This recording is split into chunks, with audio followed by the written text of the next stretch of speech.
So we have, I would like to call the Town of Rocky Hill Planning and Zoning special meeting to order. It's October 6th, 2022.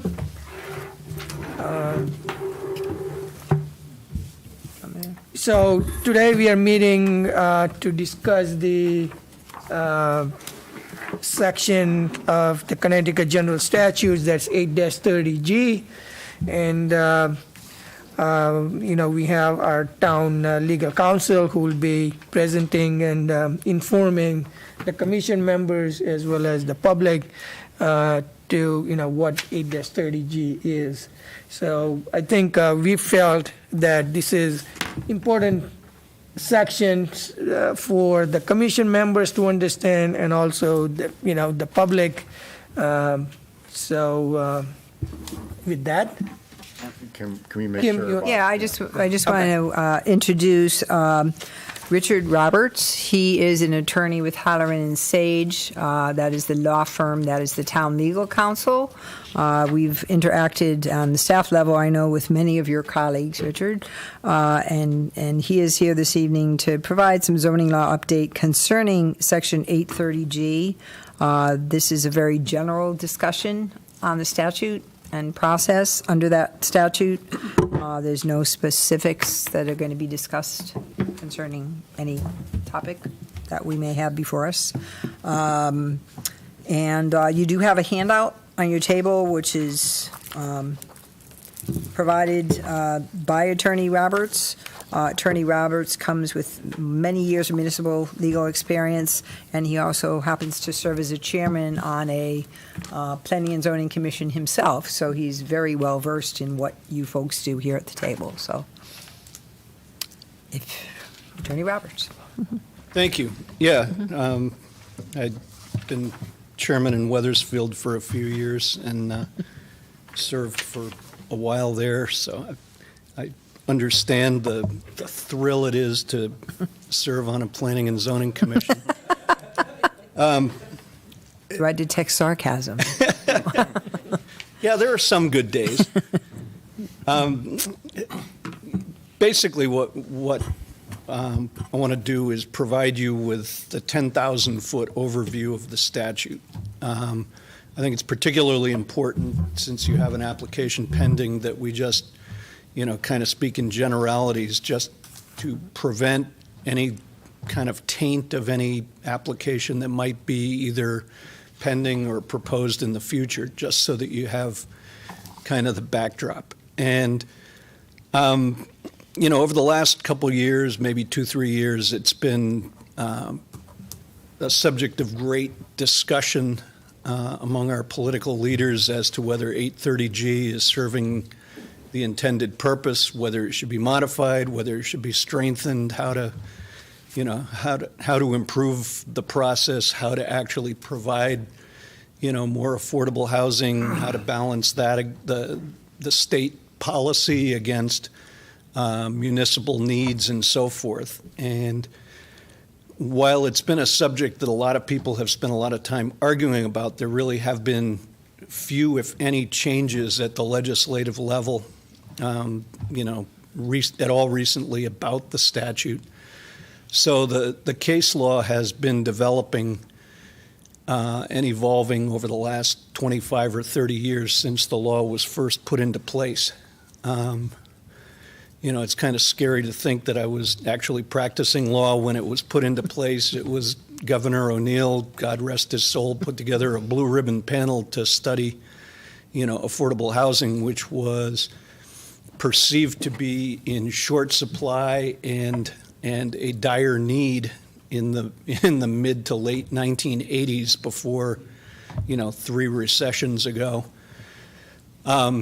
So the process and the content of 830G was enacted by the legislature back around 1990, and for the most part, it's relatively unchanged since then.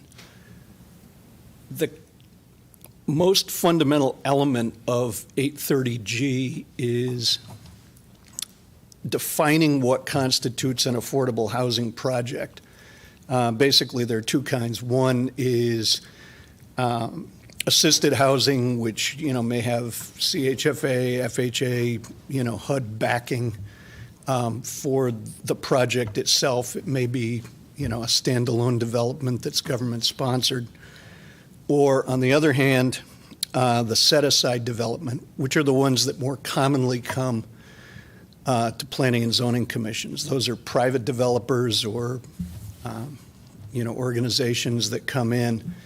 And in order to qualify as an affordable housing project under 830G, a certain percentage of either the units if it's going to be rented or, the units if it's going to be sold or the homes if it's a subdivision have to be deed restricted or otherwise guaranteed to remain affordable for a period of time. And there's a calculation as to what constitutes affordability. It's based on the percentage of your income that is spent on housing, and it's calculated based on the median income in the area. So here, the median income is about $112,000. So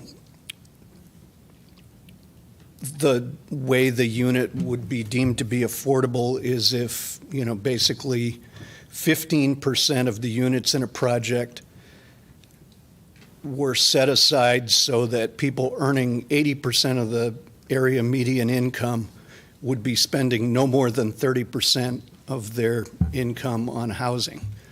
And it takes into consideration things like rent and utilities and so forth. And also 15% of the units have to be such that someone who is making 60% of the median income, which would be about $70,000, are spending no more than 30% of their income on housing, kind of all in. So that's how you qualify as a set-aside project. The other 70% can be market rate.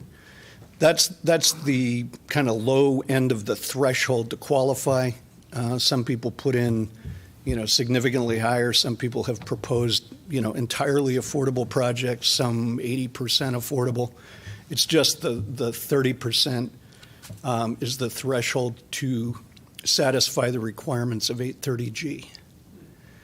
And assuming your project does meet that definition, what it does is kind of flips the standard burden of proof from the applicant having to demonstrate that they satisfy all of the regulations and that they've, done everything that is required, to the town having to prove in the case either of a denial or imposition of conditions that, and it's important enough that I'll try to read what it says, is that, the denial or the conditions that you have imposed are based upon the protection of some substantial public interest, and that the public interest clearly outweighs the need for affordable housing, and that there are no modifications that reasonably could be made to the application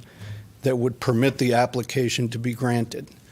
So what it does is it essentially sets that as the bar that the commission would have to prove if you deny an application and the applicant appeals. And what the rest of this is essentially kind of case summaries of Superior, Appellate, and Supreme Court cases over the last 30 years, which look at individual situations to determine what constitutes a substantial public interest, and also the kind of analysis that the court goes through in deciding whether that substantial public interest outweighs the need for affordable housing. Because the whole premise behind the statute is remedial, that there is as a matter of state policy, there is a need for affordable housing, and that, as a result, the applicants should essentially have the benefit of the doubt, or, the commission would have the burden of proof demonstrating that there is a substantial public interest that requires that the application be denied and that it can't be, modified to overcome those public interests. So, it's not a coincidence that the section on cases where the town prevailed is 2.5 pages long, and the section where the applicants prevailed is 8 pages long. That's kind of how the cases have gone over the years, particularly, with a number of towns in Fairfield County that have been very reluctant to approve affordable housing projects and have been, willing to litigate them rather than let them go. The kinds of things that satisfy the requirement of a substantial public interest that is sufficient to deny an application almost always fall into the categories of public health and safety. They would probably never be, aesthetics. It would probably never be compatibility with the neighborhood. It would probably never be, they didn't put enough of a setback in, the building is too high, those kinds of things. The presumption behind the statute, as shown through the case law, is that, sidewalk setbacks and things like that aren't substantial public interests that are sufficient to outweigh the need for public housing. On the other hand, insufficient water and sewer to service the project, insufficient water to put out fires at the project, insufficient access for emergency vehicles to get to the project and to, remove people safely from it. Those are the kinds of things that you really would have to determine exist to satisfy the burden of denying an affordable housing project under 830G. Quite often, it gets into a battle of the experts on those kinds of things.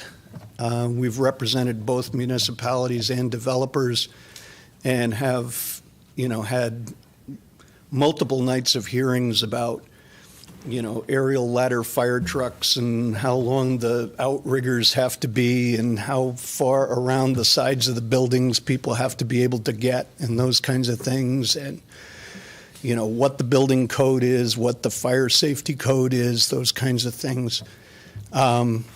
So when you're actually looking at an application and reviewing it, if you do have concerns about those kinds of things, I think it would behoove the commission to get some kind of, probably independent expert to support your analysis, rather than just saying, no, this looks dangerous to me. Mere speculation regarding problems that may arise at a particular site don't cut it under 830G. One of the other things that kind of exists under the statute is that the 830G application doesn't need to comply with your regulations. It doesn't need to be a use that's permitted in the zone that it's in. There's one limited exception for industrial zones. They don't have to comply necessarily with the zoning, requirements. They don't necessarily have to comply with, the dimensional requirements, setbacks, lot coverage, those kinds of things. They probably don't have to comply with the parking requirements, although that's one that you may want to, spend some time looking at and discussing if it arises as an issue. So the standard rules by which you would judge a regular application may not be a sufficient reason to deny it unless the absence of parking or setbacks or the height or something like that does create a substantial public interest, public health and safety problem that can't be fixed by modifying the application. So, if someone comes in with something and it's bigger than permitted on that site or bigger than permitted in the zone, it's not by any means an automatic disqualifier. The burden is still on the town to show that the reason we have these regulations is, an overriding public health and safety issue and needs to be taken into account and outweighs the applicant's kind of advantage in the balance of power.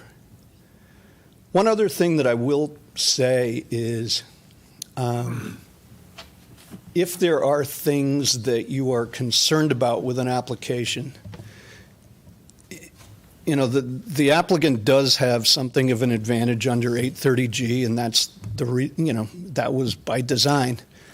But if there are things that you are concerned about or you would like to see, it never hurts to ask. Being able to work collaboratively with an applicant, understanding, the respective, balance of powers with respect to the burden of proof and so forth, it never hurts to ask to have, certain things put in, because an applicant may very well feel that, cutting down the number of units, moving something, adding parking, adding sidewalks, make sense from, both a project and a business and a legal perspective, as opposed to, going to the mat over something that they don't really care about and then losing, 18 months or 2 years in court. So, sometimes depending on the applicant, you can work with them. One town we represented, there was a project to take what had been a nursing home and convert it into affordable housing, and it was right next to an interstate.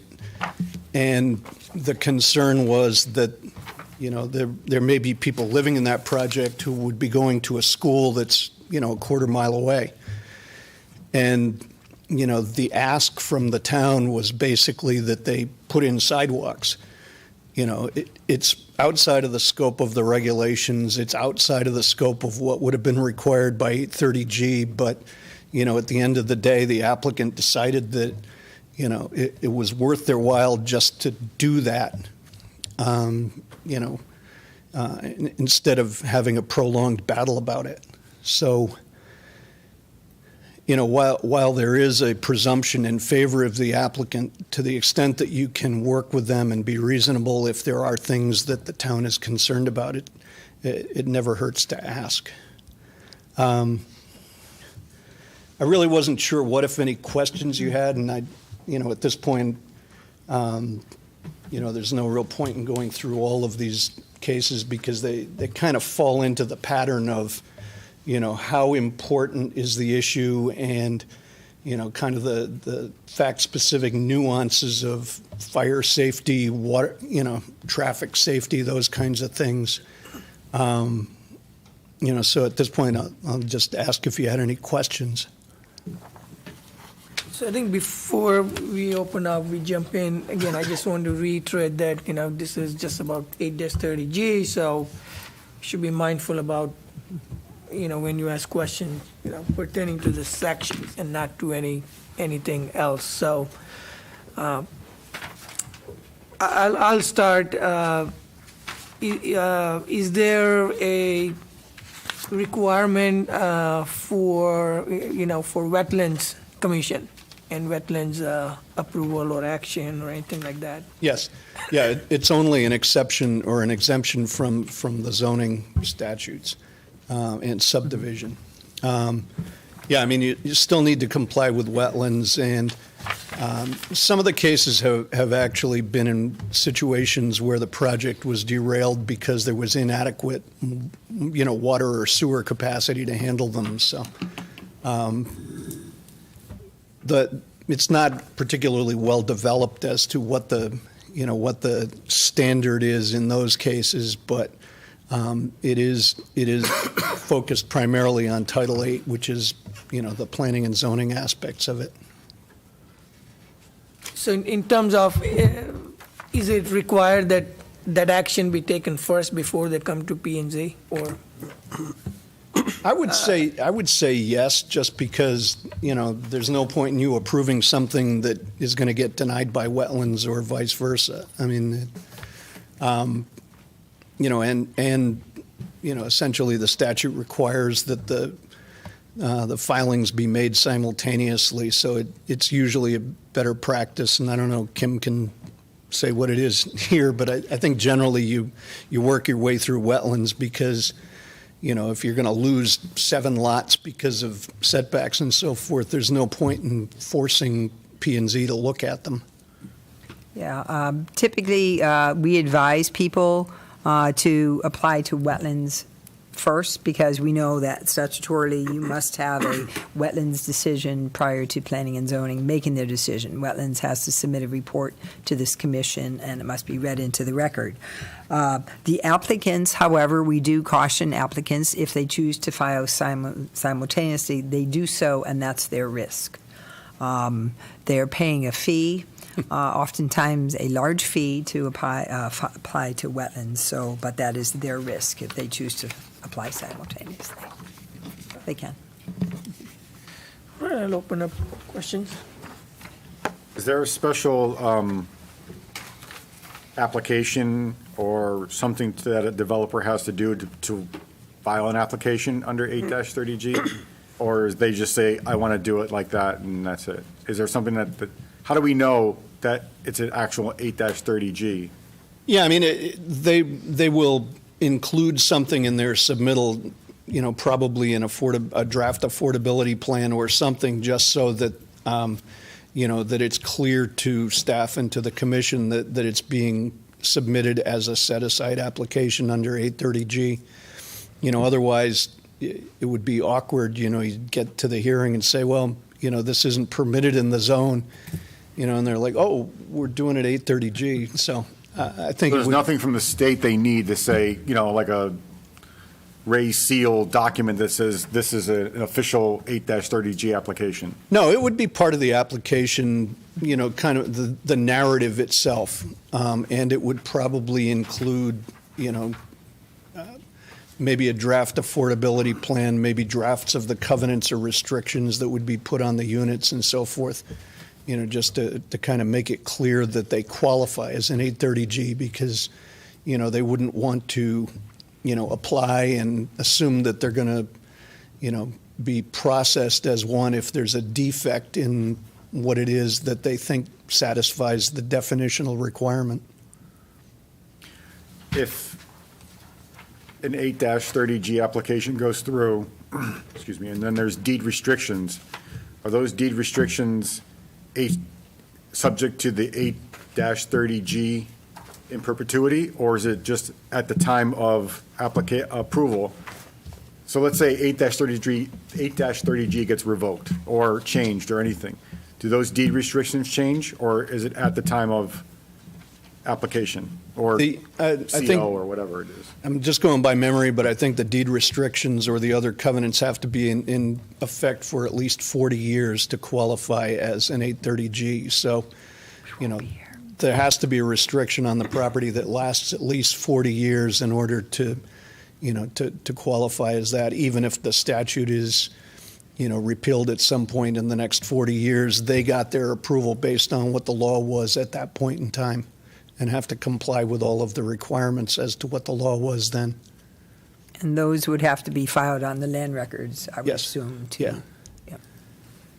Yeah, I mean, and you also get into issues about, just basically compliance, confirming that, people who are renting, a sufficient number of them are qualified and so forth. And, quite often there's a discussion at the beginning with the applicant as to whether they're going to do that, whether they're going to hire someone to do that.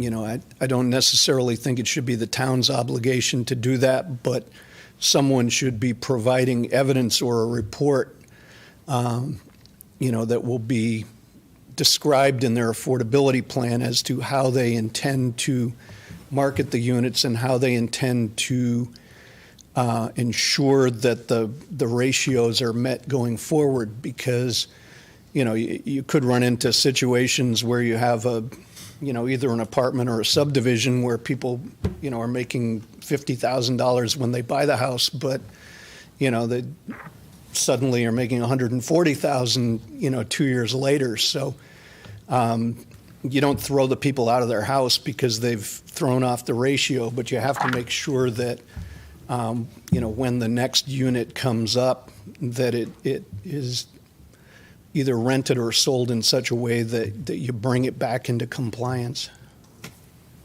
Can the commission ask for more than 30%? No. Well, I said you can ask. Yeah. You can always ask, but they don't have to. All right. Third legal? I think the only question I have is, so the industrial zone is really the exception. So that means any other zones are fair game for 830G, is that correct? Yes. It is. Yeah, I mean, and the industrial zone, I think, was something that, kind of got put on after the statute was put in place because, someone was applying, to put an 830G housing development in the middle of the town's industrial park, and the town was saying, well, wait a minute, we're trying to grow our grand list here. We need a place for businesses. So that was kind of a statutory exception that was put in. And the key thing there is that, the regulations governing the industrial zone can't allow residential uses in that zone if you want to retain the protection. I think there might be an exception for like a watchman's apartment or something, but it's a pretty narrow exception. But as far as residential zones, that would be admissible then? Yeah. Okay. Yeah, I mean, and business zones as well. I mean, the industrial one is the one carve-out that the legislature has made. Thank you. All set? Commissioner Robbins? Could you tell us more about the moratorium that was passed in 2000 and what the requirements are for that and what it would take to be eligible? Commissioner Robbins, can you put your, Oh, yeah, what it would take to be eligible to achieve that, to be eligible to apply for a moratorium? Yeah, if the person who wrote the outline were here, he could tell you all about it because he worked on that for someone. But I think basically it's it's a relatively complicated process through Department of Housing where you have to demonstrate that you have been making adequate progress toward your goals. And I think you have to have increased your percentage of affordable housing by 2% within some period of time. And if you can demonstrate progress toward the goal plus, good faith efforts in terms of town policies, regulation changes, and so forth to try to, demonstrate that you are encouraging applications which will allow you to make the goal. I think you get a 4-year moratorium on 830G applications. Is there a timing issue associated with, because I suspect the process takes a little bit of time. Yeah, it takes quite a bit of time. Yeah. And I don't know, what is your percentage now? Do you know? Last I believe it was like 5.14%. Yeah. And it actually went down. I think we gained a few units in one thing, and then CHFA mortgages went down by 37 units. So that kind of, a few units either way does tip the percentage quite a bit. Yeah, I mean, You have a small percentage. yeah, I mean, unless you're putting in big projects, you just kind of float around the same level. Yep. Because people refinance CHFA mortgages and those count toward the 10%. But So Kim, that included the new units for the Ames development? No, this was last year's data. Oh, okay. This was last year's data. But I know in the past, I think year before, we were 5.45%. And then we went down some units with CHFA, so that bumped us down. There are some municipalities in the state, in looking at the Affordable Housing Appeals List, where they're at or around the 10% mark. And when certain projects, either the CHFA mortgages go down, what have you, they go back down below 10%. And so then they're subject once again to 830G applications. So it's an interesting. Yeah, it's an elusive target. Yeah. Yeah, we had one of our colleagues who was monitoring the application of a Fairfield County town for the moratorium, and I think the process was at least a year. There's a moratorium, if I may, because I know we've done moratoriums on, for example, adult use cannabis. Is it similar in that the commission would have to hold a hearing also? No, I think it's Department of Housing Okay. that asserts that you qualify for the moratorium based Okay. on, checking all the boxes, and I think there is something that you have to have demonstrated it. Okay. I think it's at least a 2% increase in the number of affordable units before you can even kind of ring the bell. Okay.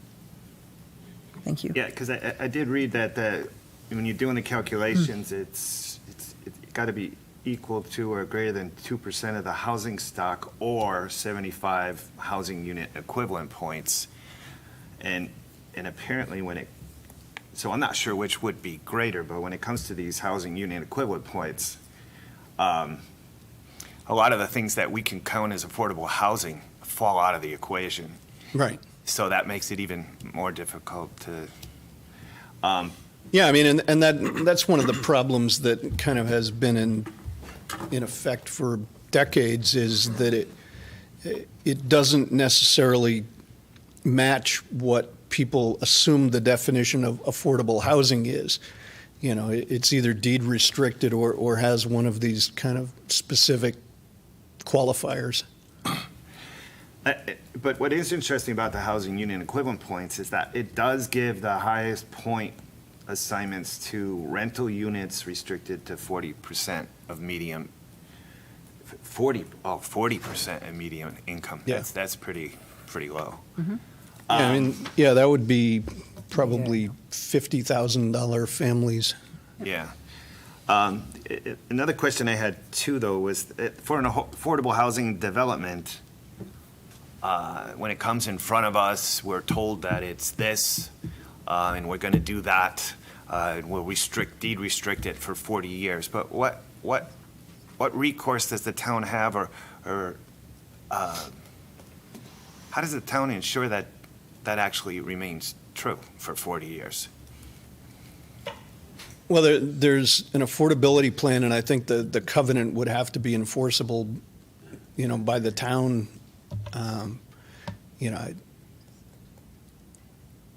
Because if the developer came in and they shot high, and it turned out that they had too many affordable units and they're not turning a profit, and 2 years later they're bankrupt, but the town has a building now, that's a problem, right? In the future, how do you because it becomes tentative as to if any applicant that comes in is going to be successful. Yeah, I mean, and it's similar but different from when people were putting in the over 55 communities, and then suddenly nobody wanted them to live in them, so they had to come back and ask to have the age restrictions removed. What I think is most likely to happen in that situation is that they will have to find a successor developer owner to come in and manage it, Yeah. in compliance with it, because, the alternative would be, people would build the thing on the premise that it's going to be affordable, say, it didn't work, take the restriction off and now it's all market rate. So, unfortunately, I think they would have to find someone who could make it work, and there are people who can do that. Okay. The other thing was, you mentioned that if you're concerned, you need to ask, and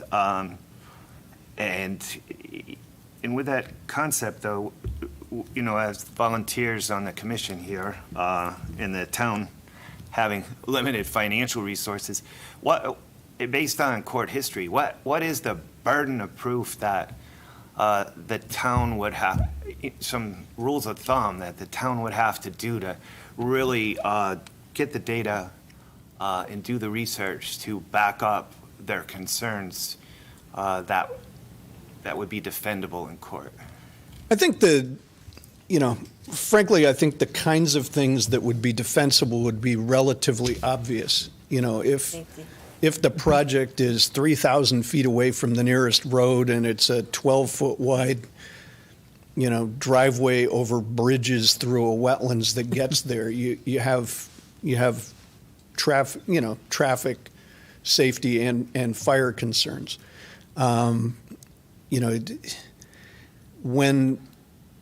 When it becomes less obvious, then I think you have to decide, is it really a problem?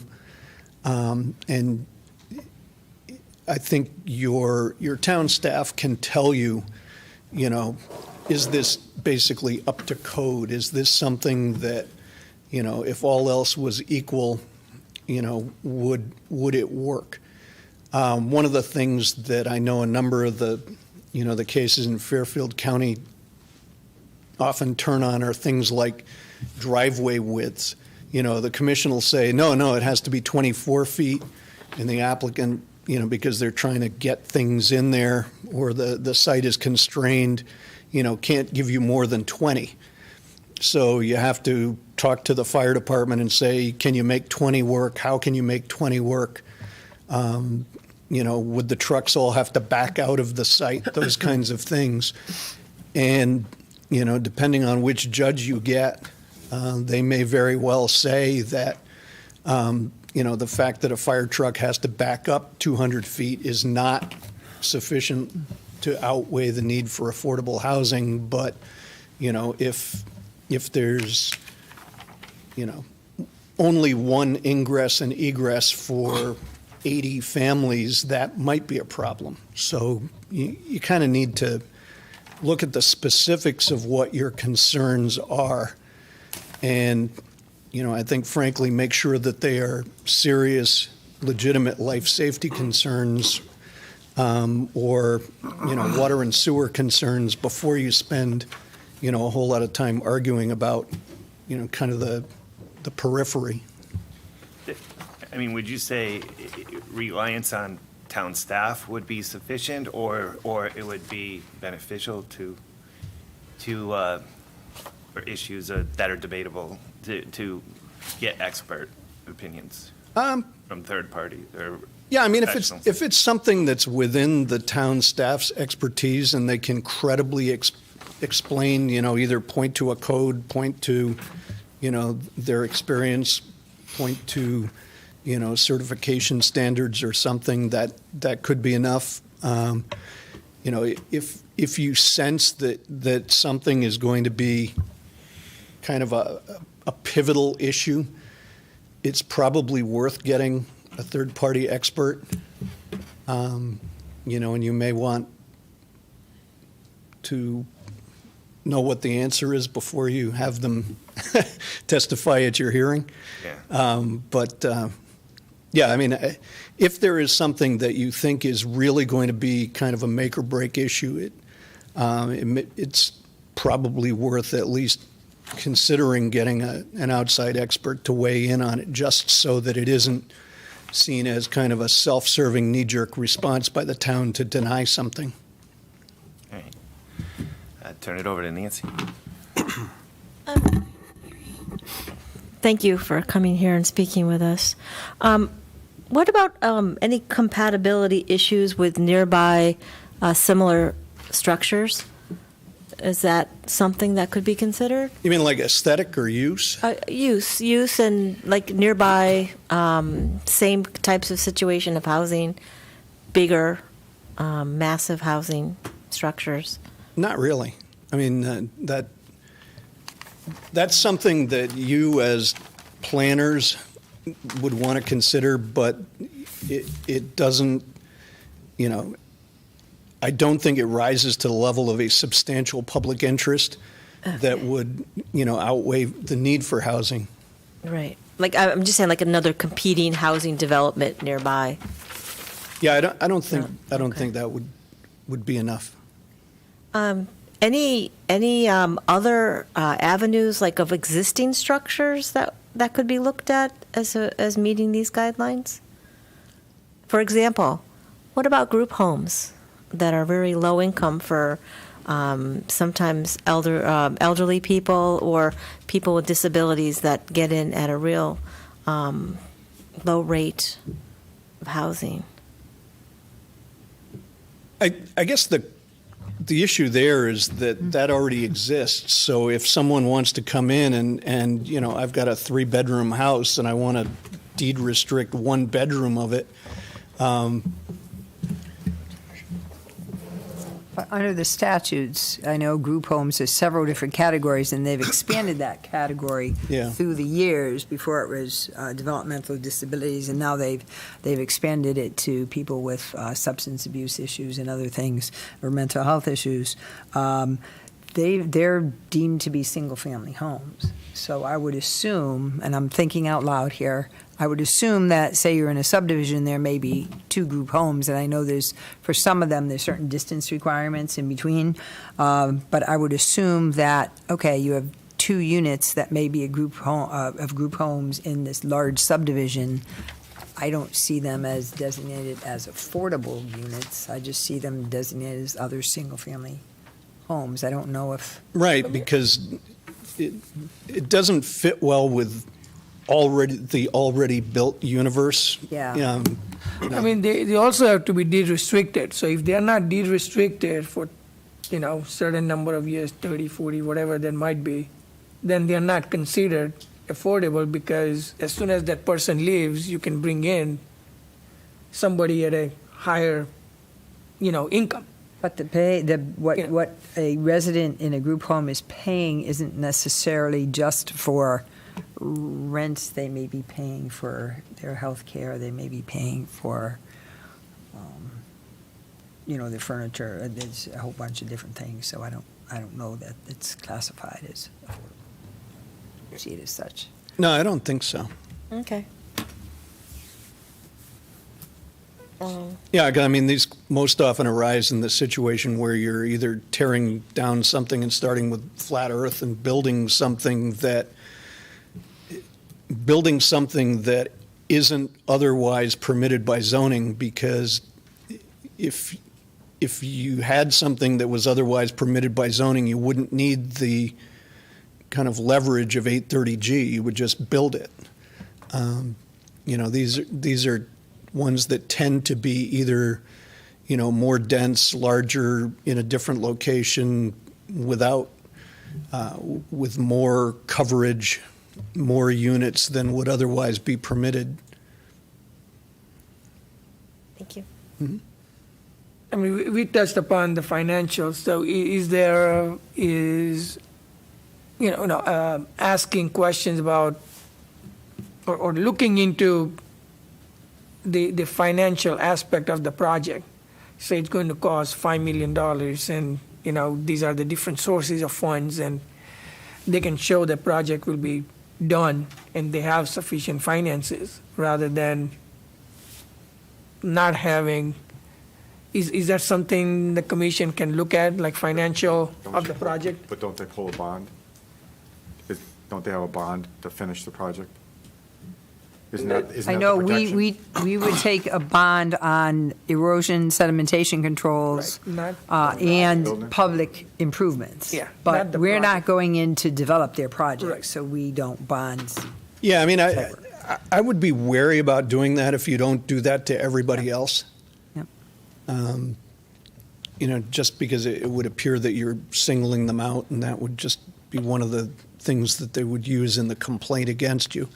I think it's always fair to ask, how much is this going to cost to build, and,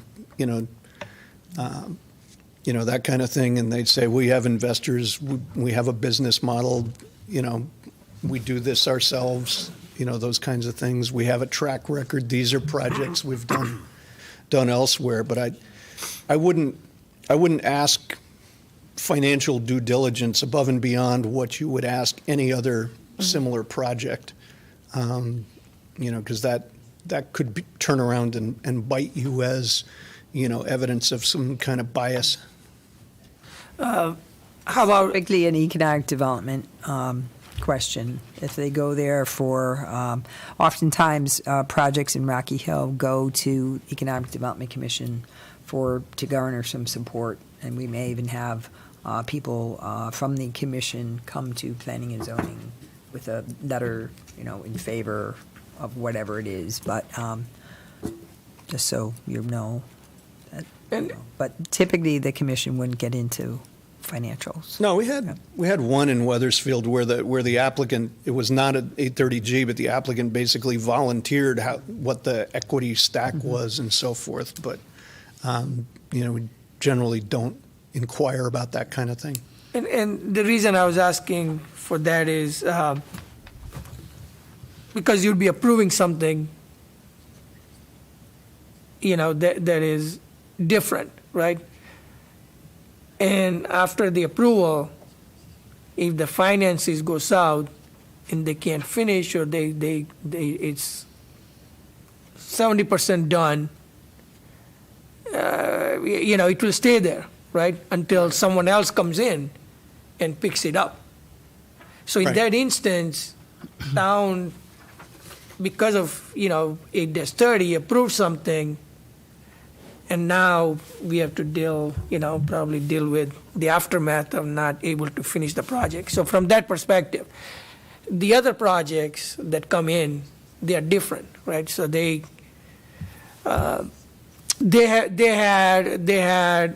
town input, they had, commission input, you can't do this, you cannot do that, you have to do this, and that's how it was approved, right? Here, it's approved, with minimum back and forth and minimum conditions. So from that perspective, I was asking, financials become important at that point because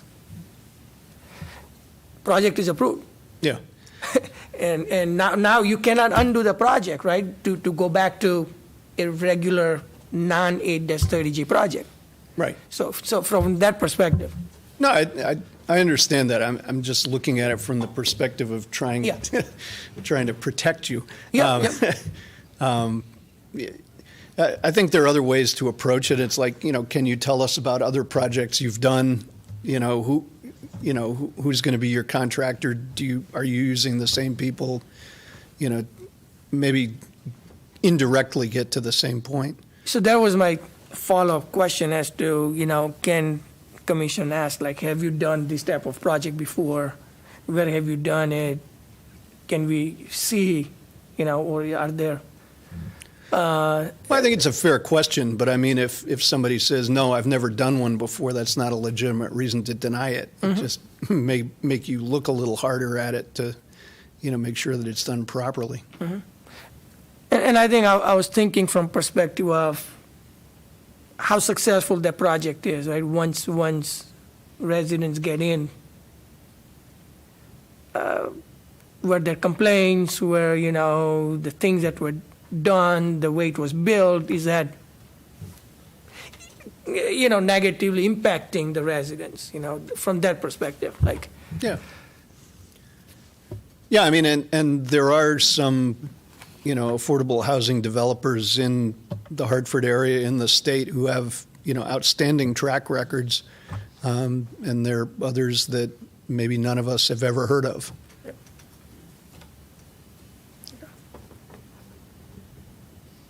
Any other questions, clarifications? Mr. Robbins, Brescia? No, I'd like to thank you for the handout you provided, though. It has a lot of good information in it.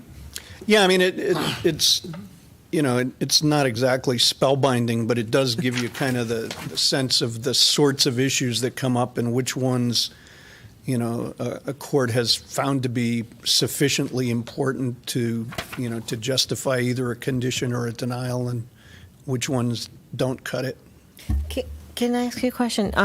Can you ask the developer for an affordable plan, housing plan, on how they're going to manage the units? Can you ask that question, like how they're going to, with turnover and how they're going to? Well, I think that they would have to provide an affordability plan showing how they're going to continue to satisfy the affordability requirement, you know, which does include, you know, where they advertise, what their outreach is, who verifies the income, those kinds of things would be in the affordability plan that they would have to submit. Okay. So I think the 8-30G requires, there are like 10, 15 things, some, you know, as part of application, so they have to provide all those to make it complete, right? Yeah. Who enforces it if they don't? I think town will have, Yeah. you know. Like, what do they do, citation, and that's it? It's like tall grass, or is it like does it have much more teeth to it? Well, with applications, if it's not complete, it doesn't get to the commission. No, like 5 years from now. But- 5 years from now, Okay. how does the town, That would be up to whoever's here in 5 years Oh. to enforce that. And deed restrictions should be on the land records. They should be filed on the land records. Yeah, I mean, it gets kind of cumbersome at that point, you know, when, you know, the town will have to say, look, you can't sell that house for, you know, more than $280,000, you know, because you've already kind of gone over on some of the other ones, you know, and they can't. So it's kind of labor intensive monitoring, but you know, it's not quite as hard on you know, rental as it is on you know, on selling, because they kind of have the information, you know, on a kind of going basis to confirm, you know, the continued eligibility. Is it like status, like on the taxes? Like how do you, would a town run a report on what properties are status that way? I don't think the assessor keeps track of it unless they're, you know, maybe if they're assessing the building based on income as opposed to replacement cost or something like that. They may, you know, ding it a little bit in the value because of the deed restrictions. You know, as a practical matter, which units are subject to the deed restrictions or, you know, may change over time based on tenants coming and going. But I think the overall project would be based on certain expectations regarding the income. So what department would be looking into that? Well, I know in the past, we've dealt with a single-family residential subdivision that had 8 units that were deed restricted. And what happened was, under the deed restrictions, they actually tied it to a lot number per the approved subdivision plan and a street address. Each lot had its separate street address. Over time, when houses sold or lots were still being developed, those lots, those 8 lots changed. So instead of being 1 through 8, it may have been like 1 through 7 and then lot 9. So and just as you said, you know, I now got a promotion, so now my income no longer qualifies me, but this vacant lot is going to be built. And now that lot is going to be the affordable unit because this one's no longer affordable. So they came back in and modified the deed restrictions. So it's like a puzzle to keep track of. Right, I so- understand, but that's something that we as staff do with it was typically the attorney for the applicant. Yeah, I mean, Yeah. and with a subdivision, once the houses are sold, I mean, certain you know, things go away. once they're all built, Yes. you know where the restrictions are, and you know, the owner of the house has right written in their deed the restriction on how much they can sell it for, so they know what their upside is. And, It's- they yeah. can't after it's all been developed, you can't necessarily move it to another lot. Yep.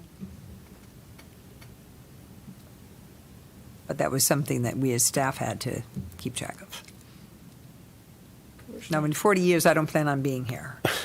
Okay? Or anywhere Sure. for that matter. Sure you won't. Picture like when you have a 55 and older community, they actually have like an association. So if somebody's trying to move in there that's not the proper age, the association is who's really overseeing it.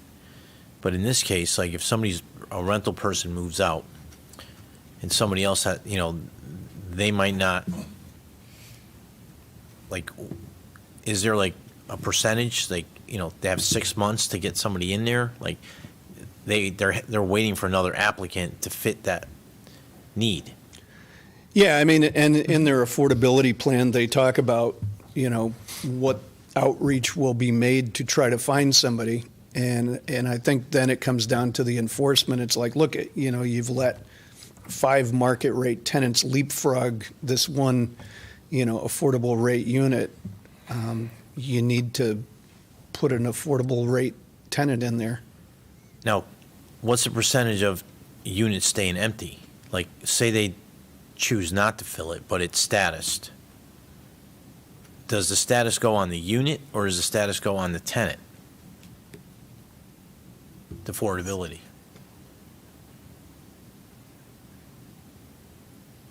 I mean, I drive through Hartford, I see there's a bunch of units that are empty. Right. There's a lot of landlords that feel that it's not worth Yeah, dealing with they would tenants. rather have it empty than have Correct. it not go at market rate. I'm not saying that's the case here, but like, I think you have to rent them proportionately. Yeah, because you would need, it'd be 30% Yeah. for, under the statute. So I think what you have to do is, you have to go through the affordability plan that the applicant would submit. Because there is a requirement to do that, and I think to understand that how it will be managed and all that, I think it's going to go through that and understand what it is, so. Yeah, I mean, and yeah, there's a lot of detail and follow-up monitoring that goes into those kinds of things.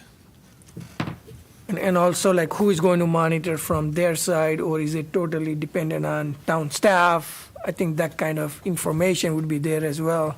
Like, who is, because they have to have an office, right? Because Yeah. this is a rental. So somebody has to go to an office and look for that. I'm looking for, a rental, right?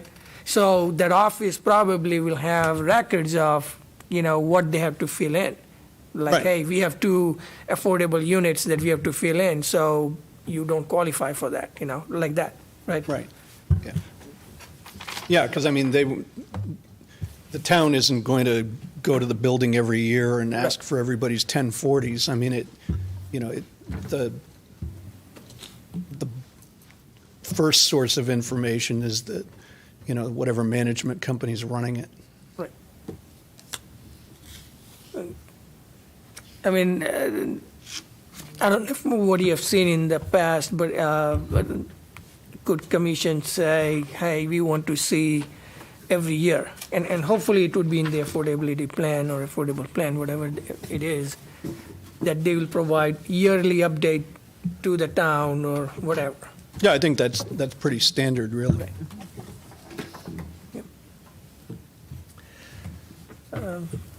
Any other questions? Motion to adjourn.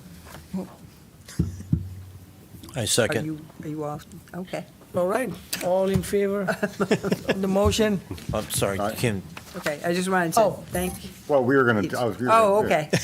Well, it should be on the record. Oh, all right. Jump. No, we'll just. I'm one of them. Jumping the gun here. I withdraw my motion. Like a friendly amendment? Like a friendly amendment to thank you. No, my pleasure. And No, we really appreciate coming out and, again, 8-30 is complex. And what we, usually the Planning and Zoning Commission, we are dealing with regulations. Right, you look at your And then- regulations, does Right, it fit, and you does look it not at, fit? and Yeah. so, but this is a different animal, and I think even for the town of, the residents of this town, I think it's important to understand 8-30G is a different animal than, our regulations. Our regulations doesn't even apply here. So it's, so as you heard, we have public here, and you heard how it is and how restrictive it is, and the burden of proof is on the commission. So, but thank you again for clarifying, and, Yeah, if you have any follow-up questions, Jim knows where to find me. all right. Now, Sorry, but I do. Oh, I got to do it. All right. Motion to adjourn. This is excellent, Hannah. Second. in favor. All right, so I think the I'm just sitting here. the I'm just sitting here. Leave me alone.